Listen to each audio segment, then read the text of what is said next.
Avant de plonger dans cette histoire incroyable, pensez à vous abonner à la chaîne et à activer la cloche. Ici, chaque récit a quelque chose à dire, et vous ne voudrez pas en manquer un seul. Il l'avait pris pour une formalité. Une altercation sans conséquence, une scène vite oubliée entre clients pressés et serveurs ternes. Il ne savait pas que, ce jour-là, sur le parking du Lincoln Diner, une erreur minuscule allait allumer une mèche sous le vernis poli de leur vie. Ils ne savaient pas que l'homme qu'ils avaient humilié, un vétéran au regard calme, à l'allure désormais simple et discrète, allait, en se relevant, tenir entre ses mains la clé qui ouvrirait les portes de leur chute. Michael Turner, propriétaire du centre commercial local, avait pressé ses clients d'un ton condescendant. Sarah Lawson, directrice des relations publiques, avait souri d'un sourire qui n'atteignait pas les yeux.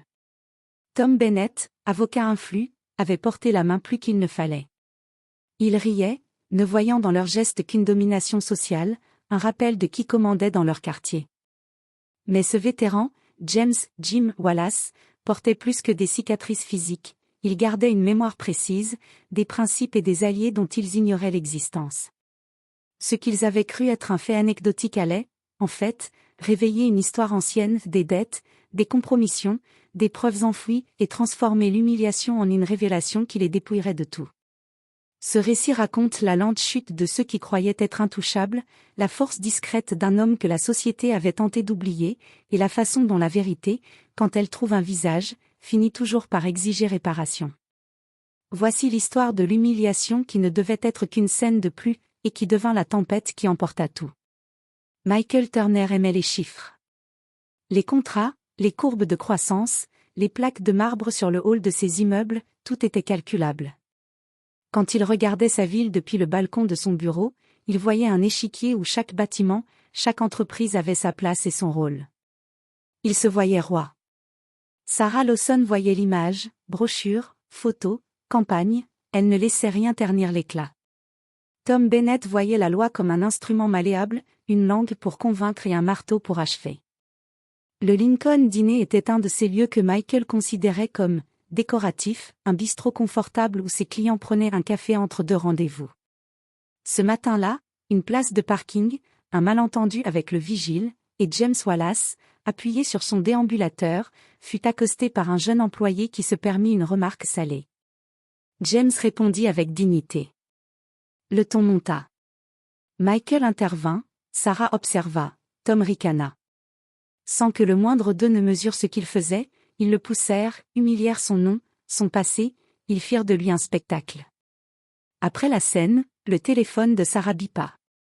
Un email qui l'obligea à sourire, puis elle repartit dans son monde ordonné. Tom alla au tribunal, presque ému d'être encore dans une arène. Michael monta dans sa voiture de fonction en répétant mentalement le planning de la journée.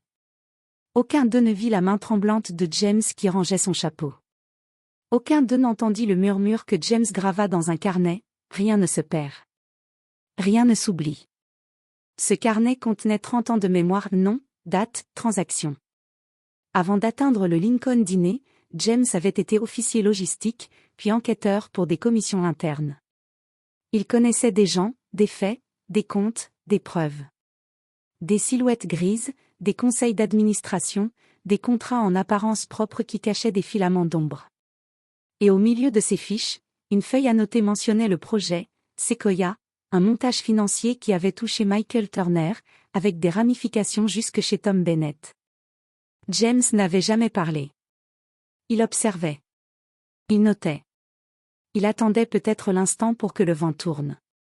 Le carnet de James n'était pas une collection d'anecdotes, c'était une mine. Chaque nom était lié à une date, un lieu, un reçu. Le projet, Sequoia, avait été, jadis, une construction ambitieuse, un programme de rénovation urbaine qui promettait emploi et grandeur. L'argent public avait été mélangé à des fonds privés. Certaines pièces manquaient. Des enveloppes avaient circulé. Peu à peu, la ville avait grandi et les hommes qui l'avaient façonnée aussi, sur des fondations fragiles. James n'était pas naïf. Il savait que rendre public un dossier sans preuve irréfutable ne ferait que l'enterrer plus profondément.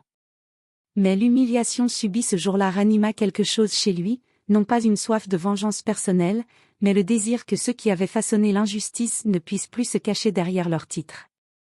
Il prit rendez-vous avec une ancienne camarade, Emily Carter, journaliste d'investigation indépendante, connue pour ses enquêtes tenaces et son refus de plier devant le pouvoir local. Emily écouta James. Elle toucha le carnet, lut les pages.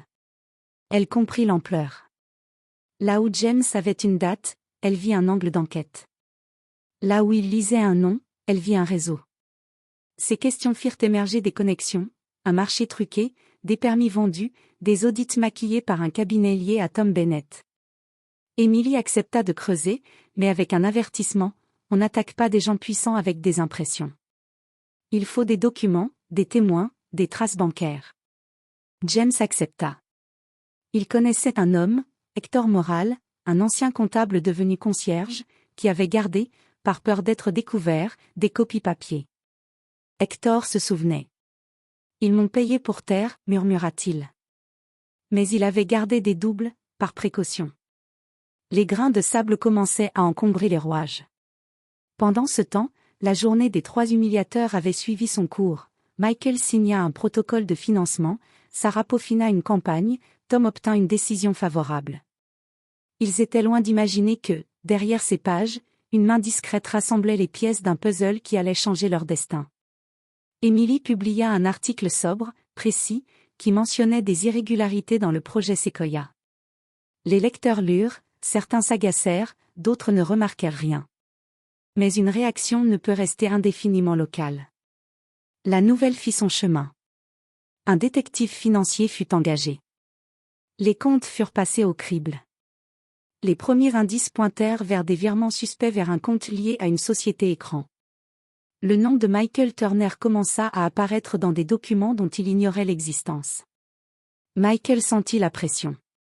Il refusa d'abord d'y croire, puis, lorsqu'un auditeur indépendant envoya une lettre demandant des documents, il consulta Tom.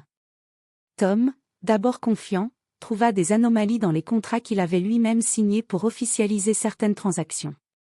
La peur fit place à la précipitation. Sarah, qui avait construit son image sur le contrôle, sentit les fissures dans sa façade. Elle tenta de calmer le jeu publiquement, en publiant des communiqués mielleux et en organisant des interviews où, toute souriante, elle minimisait. Mais la machine publique avait commencé à se retourner. Des témoins oubliés se réveillèrent. Hector Moral, encouragé, remit une boîte scellée à Emily. Dedans, des photocopies, des reçus, des lettres signées. Chaque pièce semblait anodine isolément, regroupée, elle formait une toile. Emily fit analyser certains documents par un cabinet d'experts. Les dates correspondaient. Les signatures manquaient d'authenticité sur quelques chèques. Tom, qui pensait pouvoir acheter le silence, sentit la geôle se refermer. L'orgueil de Michael se mua en rage sourde. Il appela des contacts, menaça, tenta de faire pression sur le journaliste. Certains de ses alliés hésitèrent. Le pouvoir n'est jamais tout à fait un bloc monolithique, il repose sur l'adhésion. Et quand l'adhésion vacille, la ruine commence par des fissures invisibles. James observait. Il n'usait pas d'élan triomphal, il savait que la justice est lente, qu'elle mord souvent les mollets avant de saisir la gorge. Mais il gardait la conviction que chaque document, chaque témoin, offrait une chance de réparer une injustice plus vaste que sa propre humiliation. Les médias nationaux prirent le relais. L'affaire prit un nom, Sequoia Gate. Les investisseurs retirèrent leurs promesses. Les banques firent un pas de côté. Michael Turner vit des immeubles mis sous enquête, des contrats suspendus, des partenaires se dérober. Son empire juridique se fissurait.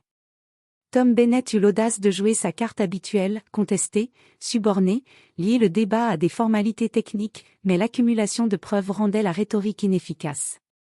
Des autorités fédérales ouvrirent un dossier. Les perquisitions eurent lieu.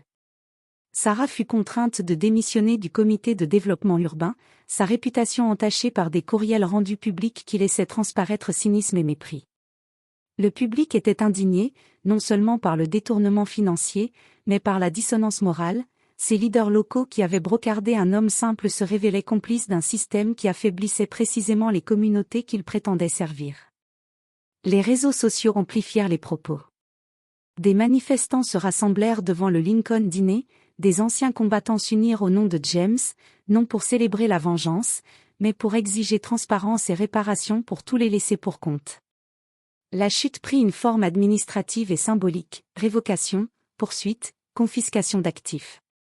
Michael vit ses comptes gelés, Tom reçut une convocation, Sarah perdit sa position sociale et l'accès au cercle dont elle vivait. Mais la sanction la plus dévastatrice était plus subtile, la trahison révélée aux siens. Les partenaires d'affaires se sentirent dupés. Les amis prirent leur distance. La vie qu'ils avaient bâtie, contrat, amitié, statut, se délitait non seulement par la main visible de la loi, mais par le rejet social, plus dur encore. James, lui, ne jubilait pas. Il ressentait une sorte de soulagement grave, comme quand on retire un pansement douloureux. Les choses ne redeviendraient pas comme avant, ni pour les puissants ni pour ceux qu'on avait écrasés. Et au milieu des papiers et des audiences, James revisita son passé, camaraderie, blessures, promesses non tenues. Il comprit que la réparation était un processus collectif.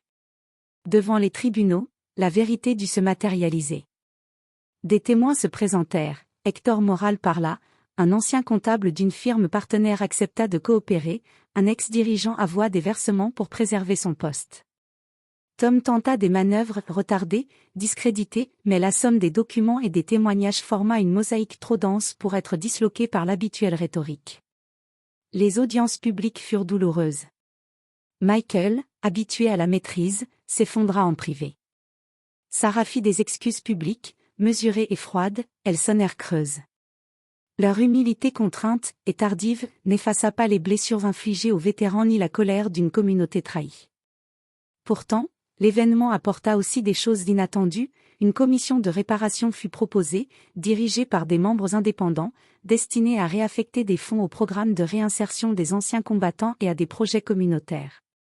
James, dans une humilité nouvelle, fut invité à siéger comme conseiller moral. Il accepta non par désir d'honneur mais parce qu'il ne voulait pas que la vérité soit exploitée pour d'autres bénéfices privés. La sanction légale vint, amende, restitution, peine légère pour certains complices, mais la punition la plus juste, peut-être, fut le changement dans les relations humaines, des visages se détournèrent, des noms furent associés à la trahison. Les enfants et les partenaires de Michael et Tom questionnèrent leur choix. Les domaines s'étaient effondrés, et avec eux, la certitude d'un pouvoir inattaquable. Pour James, la victoire n'était pas totale. Il avait obtenu des réparations tangibles, mais il avait aussi réveillé des mémoires plus sombres et forcé une ville à regarder sa propre fragilité morale. Il comprit que la justice ne se limite pas à la chute des puissants, elle exige aussi la reconstruction des liens brisés, l'écoute des humiliés, et une vigilance continue. Les années suivantes, la ville changea. Le programme Sequoia fut reconfiguré, audit transparent, comité citoyen, comptes publics accessibles. Sarah partit, fit un travail bénévole dans des associations de soutien, et trouva, lentement, un chemin qui menait de la réputation à la réparation. Tom, marqué, plaida pour une réforme des pratiques qu'il avait autrefois servies, la salle d'audience le regardait maintenant avec suspicion, mais aussi parfois avec une demande d'honnêteté nouvelle. Michael, humilié jusque dans ses gestes, vendit des biens, accompagna des initiatives de transparence, et apprit douloureusement la différence entre diriger et écraser. James devint une figure modeste mais respectée. Il écrivit moins dans son carnet et passa plus de temps à écouter. Il monta une petite association pour aider les anciens combattants en transition civique, formation professionnelle, aide psychologique, accompagnement administratif. Il évitait les projecteurs, il cherchait à réparer plutôt qu'à triompher. Quand la plaque commémorative fut enfin posée au Lincoln Diner, plusieurs voix prononcèrent son nom non comme celui d'un homme cherchant vengeance mais d'un citoyen qui, par dignité, avait rappelé à sa communauté ce qu'il en coûtait d'humilier un être humain. Le dernier tableau montre un dîner simple, James entouré d'anciens camarades, d'Emily, d'Hector, d'hommes et de femmes qui avaient choisi de transformer une blessure en initiative. De temps en temps, une vieille cicatrice lui tirait au bras, souvenir d'un chant lointain, il levait son verre et disait simplement « On ne rachète pas le passé, mais on peut choisir comment marcher après ». Les visages autour de la table souriaient non d'un sourire triomphant, mais d'un sourire qui a traversé la tempête et opte pour la réparation.